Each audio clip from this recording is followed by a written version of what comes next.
Good morning, beloved of God. I hope that this Monday morning finds you well. Finds my voice tired. I hear. Um, we're sharing a devotion from Christ in our home. If you'd like to do that together each day here, we're invited today to the book of Hebrews, the 11th chapter, which is where I will meet you if you'd like to first read together.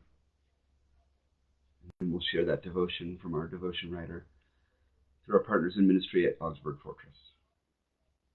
The 29th verse of chapter 11, so towards the end there is where I'll meet you. Here we go. By faith, the people passed through the Red Sea as if it were dry land. But when the Egyptians attempted to do so, they were drowned. By faith, the walls of Jericho fell after they had been encircled for 7 days.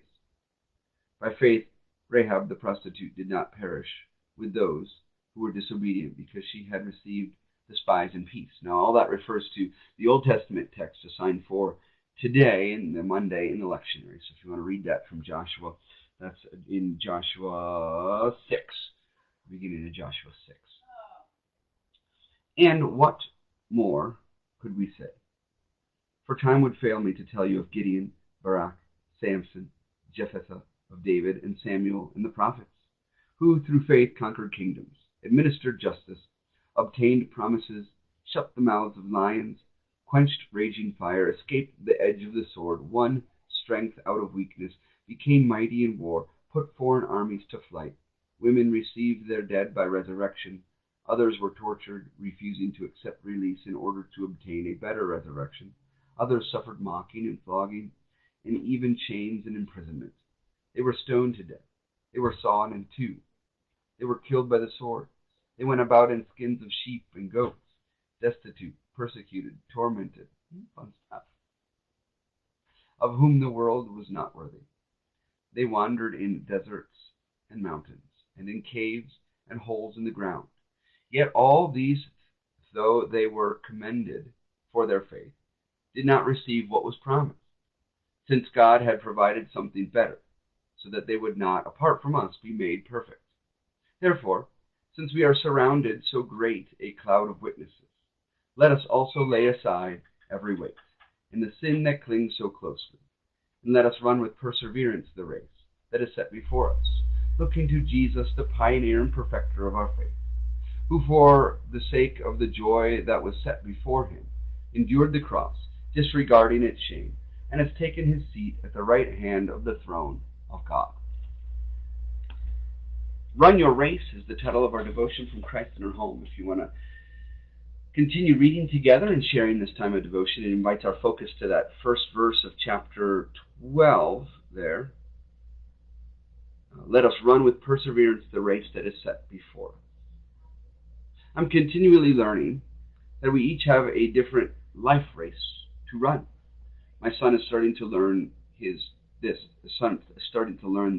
as well.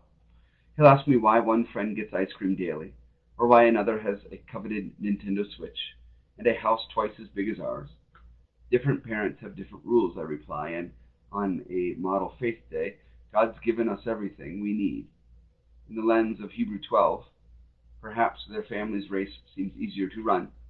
At the same time, our life race may be easier than what many others face.